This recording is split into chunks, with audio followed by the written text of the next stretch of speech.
Hello students, তোমাদের এই ছোট্ট চ্যানেল কম্পোস্টারে তোমরা স্বাগত জানাই। আশা করছি তোমরা সকলেই ভালো আছো এবং তোমাদের প্রিপারেশন ঠিকঠাক চলছে। আজকে আমরা এই ভিডিওতে কোশ্চেন সলভের আলটিমেট স্ট্র্যাটেজি জানবো। এই ভিডিওতে আমি টোটাল তোমাদের জন্য 13টা পয়েন্ট নিয়ে এসেছি, ঠিক আছে? পারফেক্ট 13 পয়েন্টার্স, যে পয়েন্টগুলো আমি আমার প্রিপারেশনের সময় আমি ফলো করেছিলাম, আমার টিচাররা আমাকে শিখিয়েছিল। সেই 13টি পয়েন্ট আমি তোমাদের সাথেও শেয়ার করব। তো এই 13টি পয়েন্ট ফলো করে যেরকম আমি আমার এক্সাম ক্র্যাক করতে পেরেছি, আশা করছি এই 13টি পয়েন্ট যদি তোমরা ফলো করো তোমাদের এক্সাম ক্র্যাক করতেও সুবিধা হবে এবং তোমরা 95+ স্কোর করতে পারবে যদি তোমাদের প্রিপারেশন ভালো থাকে, ঠিক আছে? তাহলে তোমাদের প্রিপারেশন যদি ভালো থাকে আর এই 13টি পয়েন্ট যদি মাথার মধ্যে থাকে তোমার, তাহলে সহজেই কিন্তু খুব ভালো রেজাল্ট করতে পারবে তোমরা। তো তোমরা কমপ্লিট ভিডিওটি দেখবে, খুব ইম্পর্টেন্ট তোমাদের জন্য এই ভিডিওটা। এক এক করে আমরা টোটাল 13টি পয়েন্ট জানবো। তবে ভিডিওটি শুরু করার আগে তোমাদের বলতে চাই, আমাদের টেলিগ্রাম চ্যানেল আছে, হোয়াটসঅ্যাপ গ্রুপ আছে, দুই গ্রুপের লিঙ্ক ডেসক্রিপশনে দেওয়া আছে। তোমরা এখনই নয়তোবা এই ভিডিওটি দেখার শেষে গিয়ে টেলিগ্রাম গ্রুপ এবং হোয়াটসঅ্যাপ গ্রুপে তোমরা অবশ্যই জয়েন করবে এবং সেখান থেকে তোমাদের প্রয়োজনীয় পিডিএফগুলো তোমরা ডাউনলোড করে নিতে পারো। টেলিগ্রাম গ্রুপেই তোমরা আমাদের কম্পোস্ট স্টাডির সমস্ত পিডিএফ এখানেই পেয়ে যাবে, ঠিক আছে? মক টেস্টগুলোও পেয়ে যাবে এখানেই। এছাড়াও তোমাদের কাউন্সিলিং রয়েছে, এই কাউন্সিলিংয়ের জন্য বিভিন্ন রকম নোটিফিকেশন আপডেট কিন্তু তোমরা টেলিগ্রাম গ্রুপে এবং হোয়াটসঅ্যাপ গ্রুপে পেয়ে যাবে। তাই বলবো তোমরা অবশ্যই এই দুই গ্রুপে জয়েন করো, ঠিক আছে? চলো তাহলে এই যে এখানে দেখো টোটাল 13টি পয়েন্ট দেওয়া আছে। এক এক করে 13টি পয়েন্টই আমরা ডিটেলসে আলোচনা করব। প্রথম পয়েন্ট দেখো কী দেওয়া আছে, বলেছে এন্ট্রি এক্সাম হল, ঠিক আছে? এক্সাম হলে প্রবেশ করবে যখন, তারপর তোমাদের কি করতে হবে। তো এক্সাম হলে এন্ট্রির পর কি করতে হবে তার আগে আমরা জেনে নিই যে তোমাদের এই যে দুদিন, ঠিক আছে, 2 তারিখ 3 তারিখ আর 4 তারিখ, এই 2 দিন 3 দিন তোমাদের কি করতে হবে এক্সামের আগে পর্যন্ত। সবার প্রথমেই বলে রাখছি যে এই 2-3 দিন লোকজনের সাথে, বেশি লোকজনের সাথে ইন্টারাকশন বন্ধ করে দাও। সেই সমস্ত লোকের থেকে ডিস্টেন্স মেনটেন করো যারা তোমাকে ডিমোটিভেট করতে পারে। বাড়িতেই থাকো, রিভিশন দাও, টেস্ট পেপার সলভ করো, টেস্ট পেপার অ্যানালিসিস করো, ঠিক আছে? এক্সামের আগে পর্যন্ত, এক্সাম হলে ঢোকার আগে পর্যন্ত তোমাদের এই সমস্ত কিছুই করতে হবে।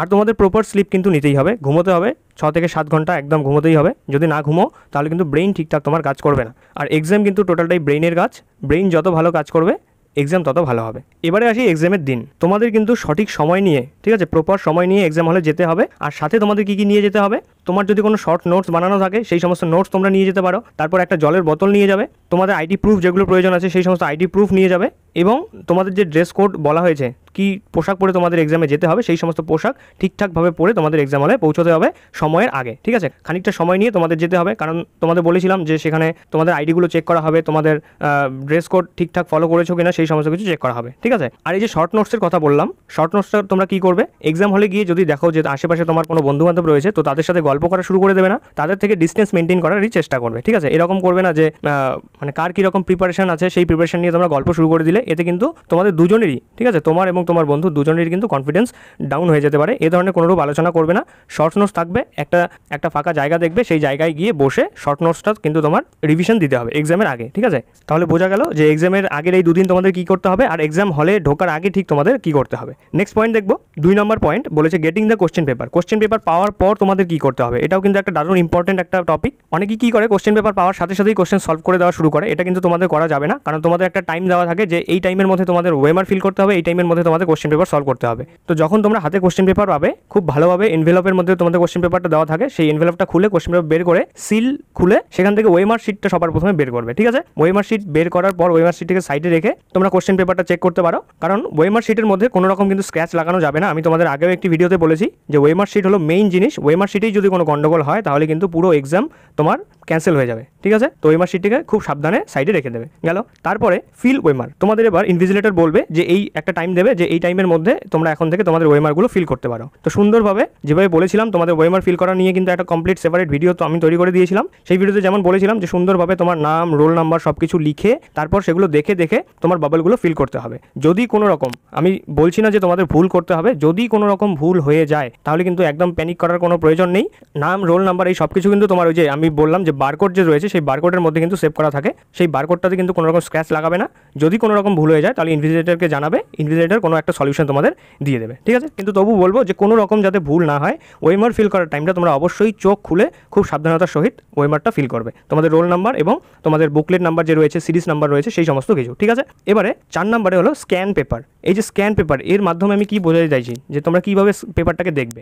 যখন তোমাদের ওএমআর পেপার ফিল করা হয়ে যাবে তখনও কিন্তু তোমাদের হাতে হয়তো বা কিছুটা সময় থাকবে, তোমাদের এক্সাম শুরু করতে দেবে না। একটা নির্দিষ্ট টাইম থাকবে যখন ম্যাম বা স্যার বলবে যে এখন থেকে তোমরা পেপারটা সলভ করা শুরু করতে পারো। তো যদি তোমাদের হাতে সময় থাকে ওএমআর ফিল করার পর সেই সময়টাতে তোমরা কোশ্চেন পেপারটিকে চেক করে নেবে, ঠিক আছে, কমপ্লিট পেপারটিকে একবার চেক করে নেবে যে সব পেজ আছে কি না, তারপর কোনো কোশ্চেন মার্কিং ভুল আছে নাকি, কোনো পেজ ছিঁড়ে যায়নি, এরকম যদি তোমরা দেখো তাহলে কিন্তু তোমরা সাথে ইনভিজিলেটরকে জানাবে, তাহলে তোমার কোশ্চেন পেপারটা অবশ্যই তারা চেঞ্জ করে দেওয়ার কোনো ব্যবস্থা করবে। এবং এটাও তোমরা চেক করবে যে কোশ্চেন পেপারে রাফ করার জন্য জায়গা আছে কিনা, ঠিক আছে। এই কয়েকটা জিনিস তোমাদের দেখতে হবে। তাহলে কি বললাম যে সমস্ত পেজ আছে কিনা, ঠিক আছে, সমস্ত পেজেস আছে কিনা, তারপর কোশ্চেন মার্কিংগুলো ঠিক আছে কিনা, তারপর রাফ ওয়ার্ক, ঠিক আছে, রাফ ওয়ার্কের জন্য জায়গা আছে কিনা, এগুলো তোমাদের চেক করতে হবে। মানে এইভাবে তোমাদের পেপারটাকে স্ক্যান করতে হবে। তোমাদের কোশ্চেন সলভ করার কথা আমি বলছি না, শুধুমাত্র এই কয়েকটা জিনিস চেক করতে হবে, ঠিক আছে।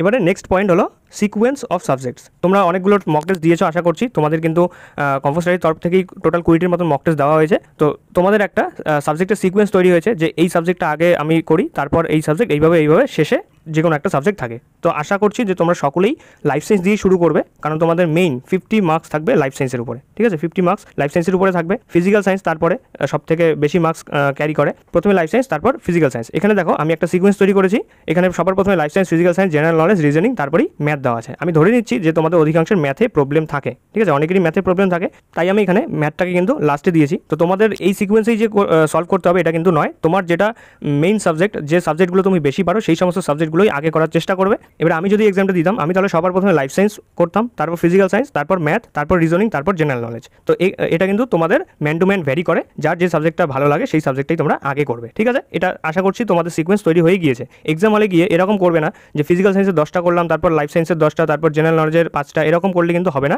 তোমাদের সাবজেক্ট ওয়াইজ সিকোয়েন্স তৈরি করে কোশ্চেনগুলো সলভ করতে হবে, বোঝা গেল।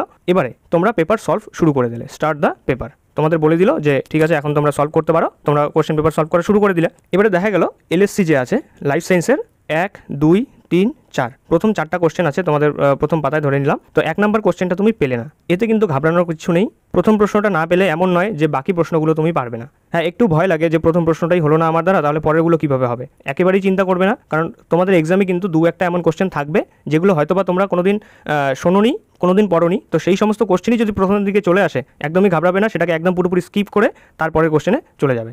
দেখবে যে তারপরের প্রশ্নগুলো কিন্তু সত্যি তোমাদের জন্য ইজি থাকবে, কারণ তোমাদের প্রিপারেশন ঠিকঠাক হয়েছে, এতদিন ধরে তোমরা পড়েছো, খেটেছো, তো সেই হিসেবে কোশ্চেন পেপার কিন্তু তোমাদের সহজেই মনে হবে, ঠিক আছে। এবারে এই যে তোমরা 1 নম্বর কোশ্চেনটা পেলে না, তারপর 2 নম্বর কোশ্চেনটা দিয়ে দিলে, 3 নম্বর কোশ্চেনটাতে তোমার ডাউট আছে। এবারে তোমরা কোশ্চেনগুলোকে ভাগ করবে কীভাবে, মানে কোনটা একেবারেই পারবে না, কোনটা একটু ভাবলে পারবে, আর কোনটা পেয়ে গেলে। এর জন্য তোমাদের এবার যে আমি পয়েন্টটা বলবো সেটা কিন্তু খুব ইম্পর্টেন্ট। এই পয়েন্টটা তোমাদের এক্সাম হলে কিন্তু অ্যাপ্লাই করতেই হবে। দেখো এখানে দেওয়া আছে টিক মার্ক অন কোশ্চেন্স, ঠিক আছে। তোমাদের কী রকম টিক মার্ক দিতে হবে, সবার প্রথমেই বলে দিচ্ছি যে টিক মার্ক যে আছে এখানে রাইট চিহ্ন যে আছে, সেই রাইট চিহ্নটা তোমরা তখনই ইউজ করবে যখন একটা কোশ্চেন তোমার পুরোপুরি সলভ হয়ে গিয়েছে। ধরো এখানে 1, 2, 3, 4, 5টা প্রশ্ন আছে, ধরো 1 নাম্বারটা তুমি শিওর যে এটাই ঠিক হবে, তাহলে এটাতে তুমি রাইট দিয়ে দিলে, ঠিক আছে, মানে এটা দেখতে হবে না। তারপর 2 নাম্বারটা পড়লে, 2 নাম্বারটা তুমি জানোই না যে এটা কোথা থেকে কোশ্চেন এসেছে, কী ব্যাপার, এটাকে তুমি সরাসরি কাটা দিয়ে দেবে, ঠিক আছে। এবারে 3 নাম্বারটা পড়লে ঠিকই তুমি জানো, কিন্তু তোমার মধ্যে একটা কনফিউশন আছে, হয়তো বা পরে যদি একটু সময় নিয়ে ভাবো তাহলে এই কোশ্চেনটা তুমি সলভ করতে পারবে, তাহলে সেই কোশ্চেনটিকে তুমি গোল দিয়ে রাখবে, ঠিক আছে, সার্কেল করে রাখবে। তাতে কিন্তু যখন তুমি কোশ্চেন পেপারটা রিভাইজ করবে তখন তোমার সুবিধা হবে যে তুমি কোনটা দিতে পেরেছো, কোনটা একেবারেই দিতে পারবে না, আর কোনটা একটু ভাবলে দিতে পারবে। এই পয়েন্টটা কিন্তু তোমাদের এক্সাম হলে অ্যাপ্লাই করতেই হবে, তাতে কিন্তু তোমাদের অনেক সুবিধা হবে, কোশ্চেন এড়িয়ে যাবে না, সমস্ত প্রশ্নই তোমরা সঠিকভাবে অ্যাটেম্প করে দিয়ে আসতে পারবে। কোশ্চেন পেপার সলভ করার সময় কিন্তু একেবারেই তাড়াহুড়ো করবে না। তোমাদের 100টা কোশ্চেন দেওয়া থাকে, ঠিক আছে, আর এই 100টা কোশ্চেনের জন্য তোমাদের 90 মিনিট দেওয়া থাকে। তাহলে সেভাবে দেখতে গেলে কিন্তু একটা প্রশ্নের জন্য 1 মিনিট করে নেই, কিন্তু তোমাদের যদি প্রিপারেশন ভালো থাকে লাইফ সায়েন্সে কিন্তু তোমাদের একটা কোশ্চেন সলভ করার জন্য 1 মিনিট প্রয়োজন পড়বে না, ঠিক আছে। আমি যে এক্সাম দিয়েছিলাম, আমার এক্সামে 720তে এক্সাম ছিল, আমাদের টোটাল 200টা কোশ্চেন আমাদের অ্যাটেম্প করতে হতো 200 মিনিটে। তো আমাদের জন্য 1 মিনিট করে সময় ছিল, কিন্তু আমাদের সাবজেক্ট ছিল জুলজি, বটনি, তারপর ফিজিক্স আর কেমিস্ট্রি। তো ফিজিক্স কেমিস্ট্রি আমাদের ক্যালকুলেশন পার্ট ছিল, সেই জন্য যতটা সময় আমরা পেরেছি সেটা আমরা বায়োলজিতে বাঁচিয়েছি, ঠিক আছে। আমি যে পার্সোনালি করেছি, আমি মোটামুটি 1 মিনিটে 2 থেকে 3টি কোশ্চেন কিন্তু সলভ করার চেষ্টা করেছি। তো যদি তোমাদের প্রিপারেশন ভালো থাকে, যদি তোমাদের অ্যাকিউরেসি অনেক ভালো থাকে, তাহলে কিন্তু তোমরা 1 মিনিটে 2 থেকে 3টি কোশ্চেন সলভ করতে পারবে খুব সহজেই। কিন্তু তবুও আমি বলবো যে তাড়াহুড়ো করার কিছু নেই, তাতে যদি 2টো কোশ্চেন তোমার স্কিপ হয়ে যায়, তবু যে কোশ্চেনগুলো সলভ করবে সেই কোশ্চেনগুলো যাতে অ্যাকুরেট হয়, একদম ঠিকঠাক হয়। আর কোশ্চেন সলভ করার সময় তোমরা অবশ্যই অপশনগুলো কিন্তু ভালো মতো পড়বে, কারণ একটি প্রশ্নের একাধিক উত্তর সেখানে হতে পারে, ঠিক আছে, যেটা তোমাদের সেকশন 2তে রয়েছে। এছাড়াও সেকশন 1এও এরকম হতে পারে যে একটা প্রশ্নে তোমাদের 2টি আনসার মনে হচ্ছে, তার মধ্যে থেকে যেটা মোস্ট অ্যাপ্রোপ্রিয়েট সেই অপশনটাই কিন্তু তোমাদের চুজ করতে হবে, সেই অপশনটাকে সঠিক বলে ধরা হবে। তাই তোমাদের অপশনগুলো যে 4টি অপশন দেওয়া থাকবে, সেই 4টি অপশনই কিন্তু তোমাদের খুব মনোযোগ সহকারে পড়তে হবে। আর সেকশন 2 কথা বলি, সেকশন 2তে তোমাদের একটি প্রশ্নের একাধিক উত্তর হতে পারে, তো সেখানে তোমরা চেষ্টা করবে যে সমস্ত আনসারগুলো ঠিক সেগুলোই দেওয়ার। যদি তোমার কোনোটাতে কনফিউশন থাকে সেটাতে দেবে না। যদি তুমি একটা ভুল আনসার চুজ করো তাহলে কিন্তু সেখানে কোনো রকম মার্কস পাবে না। এবারে যেখানে 3টি আনসার হবে সেখানে যদি তুমি 2টি আনসার দাও অবশ্যই মার্কস পাবে, কিন্তু একটি ভুল আনসার দিলে কিন্তু টোটাল তোমার সেখানে 2 মার্কস কাটা যাবে। তাই যে সমস্ত অপশানে কনফিউশন থাকবে সেই সমস্ত অপশান একেবারেই টিকমার্ক করবে না, তাতে একটু কম নাম্বার পাবে কিন্তু নাম্বার কিন্তু তোমরা পাবে। ঠিক আছে, বোঝা গেল? এবারে নেক্সট হলো টাইম ডিস্ট্রিবিউশন। কোন সাবজেক্টে কত সময় দিতে হবে সেটা তোমরা মক টেস্ট সলভ করে আশা করছি তোমরা বুঝে গেছো যে সব থেকে তোমাদের কম সময় দিতে হবে লাইফ সায়েন্সকে, কিন্তু ভালোভাবে সলভ করতে হবে। তারপর একটু বেশি সময় দিতে হবে ফিজিক্যাল সায়েন্সকে। রিজনিং তো একেবারেই সোজা আসে, তোমাদের 5টার মতো প্রশ্ন আসে।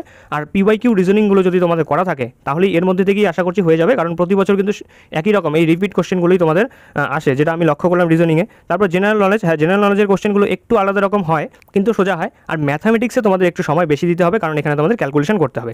তাই এই লাইফ সায়েন্স আর ফিজিক্যাল সায়েন্স এই 2 সাবজেক্টে তোমাদের টাইম একটু বাঁচাতে হবে তাড়াতাড়ি করার মাধ্যমে, আর সেই টাইমটাকে তোমাদের ইউজ করতে হবে ম্যাথামেটিক্সে। যদি এরকম হয় যে ফিজিক্যাল সায়েন্সে কোশ্চেন সলভ করার সময় একটা কোশ্চেনে আটকে গেলে, সেখানে যদি মনে হয় যে 20 সেকেন্ডের থেকে বেশি সময় লাগছে, তাহলে কিন্তু সেই কোশ্চেনটা স্কিপ করে চলে যাবে, সেটা পরে তুমি চেক করতে পারো। বললাম তোমাদের যে কোশ্চেনে তোমার মনে হবে যে তুমি পারবে সেই কোশ্চেনটাকে গোল মার্ক দিয়ে রাখবে, তারপর যখন কোশ্চেন আবার রিচেক হবে তখন সেই কোশ্চেনটা তুমি সলভ করতে পারবে। কোনো প্রশ্নেই অনেক বেশি সময় ধরে সেই প্রশ্নটাকে সলভ করার চেষ্টা করবে না, একেবারেই না। নেক্সট আরেকটা ইম্পর্টেন্ট পয়েন্ট, সেটা হলো রাফ ওয়ার্ক। তোমাদের কোশ্চেন পেপার দেওয়া থাকবে, সেখানে রাফ ওয়ার্কের জন্য ইনাফ স্পেস দেওয়া থাকবে, কারণ তোমাদের এত বড় ক্যালকুলেশন আসবেই না যে তোমাদের অনেক বড় রাফ ওয়ার্কের জন্য পেজের প্রয়োজন। তোমাদের ছোটো ছোটো ক্যালকুলেশনই আসবে, আর যখনই ক্যালকুলেশনগুলো করবে রাফ ওয়ার্কের মধ্যে, রাফ ওয়ার্কটাও কিন্তু তোমাদের খুব ভালোভাবে করতে হবে। ঠিক আছে, একদম ফ্রেশভাবে করতে হবে।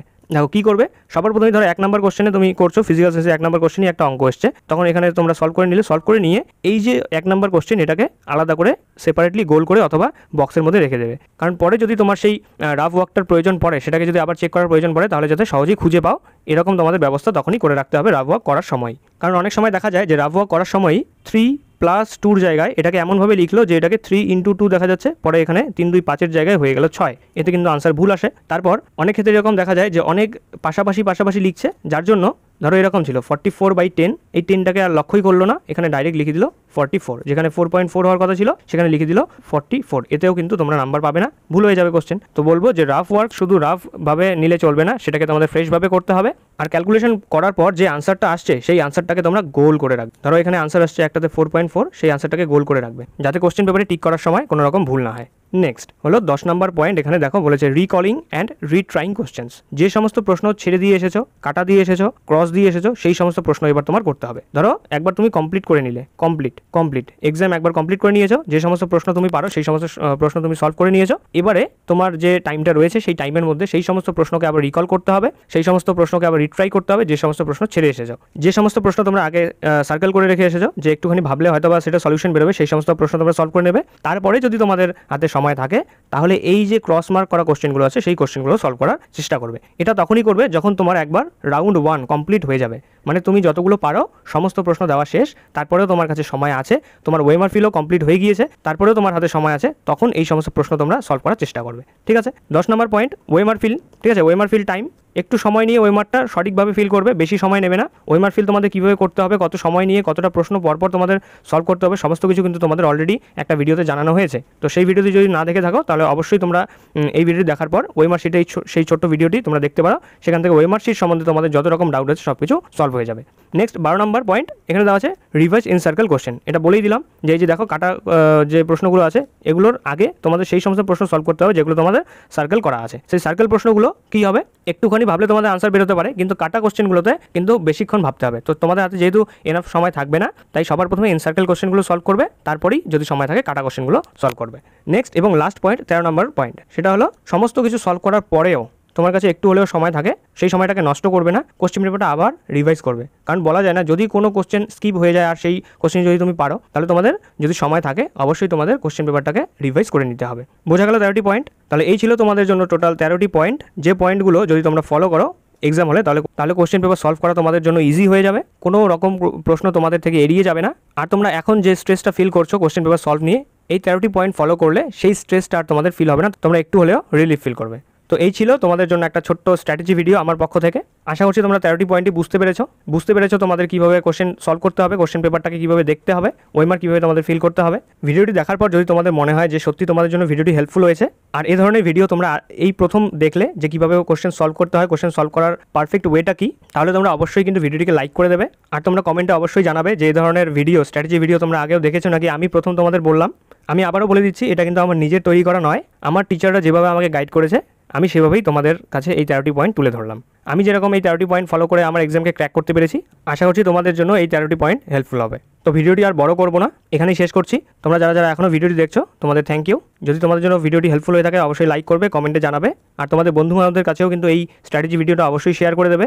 যদি তোমাদের এখনও চ্যানেলটিকে সাবস্ক্রাইব করা না থাকে তাহলে অবশ্যই চ্যানেলটিকে সাবস্ক্রাইব করে দেবে। সাবস্ক্রাইব করে এই বেল আইকনটি ট্যাপ করে নোটিফিকেশন অল করে রাখবে এই ধরনের ইন্টারেস্টিং এবং স্ট্র্যাটেজি ভিডিও পাওয়ার জন্য। আর প্রথমেই বললাম যে আমাদের টেলিগ্রাম গ্রুপ এবং হোয়াটসঅ্যাপ গ্রুপে তোমরা অবশ্যই জয়েন করো। কাউন্সেলিং বিষয়ক তোমাদের সমস্ত নোটিফিকেশন, সমস্ত আপডেট তোমরা টেলিগ্রাম এবং হোয়াটসঅ্যাপের দুই গ্রুপে পেয়ে যাবে। গ্রুপের লিঙ্ক ডেসক্রিপশনে দেওয়া আছে, তোমরা এখনই গিয়ে সেই গ্রুপগুলোতে জয়েন করতে পারো। ঠিক আছে, তাহলে দেখা হচ্ছে তোমাদের সাথে নেক্সট আরেকটি ভিডিওতে। ততদিনের জন্য বাই, পড়তে থাকো, ভালো থাকো এবং সুস্থ থাকো।